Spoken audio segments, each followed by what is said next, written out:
এবার আলুগুলো ভাজা হয়ে গেল, আলুগুলো সিদ্ধ হয়ে গেছে।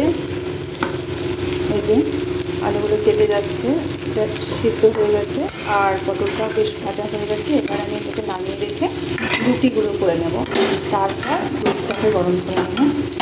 তাহলে কিন্তু রাত্রে মায়ের খাবারটা হয়ে যাবে। আর এইখানে আমি দুধটাও গরম করে রাখলাম, আর রুটিগুলো ভেজে নিচ্ছি।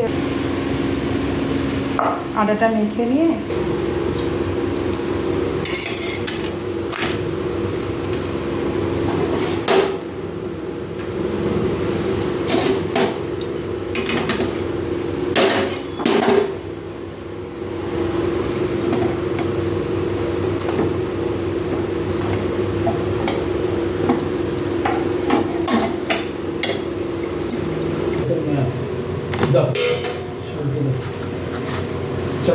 এখানে দুধটাও গরম করতে বসিয়ে দিলাম।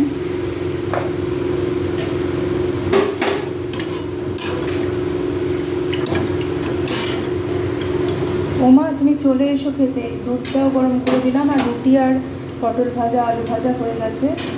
তুমি বসো, চলো এসো ওমা। ওমা, খেতে এসো। আলু পটল ভাজা, রুটি আর দুধ দিলাম, আর একটু আম দিলাম। দেখো খেয়ে কেমন লাগছে।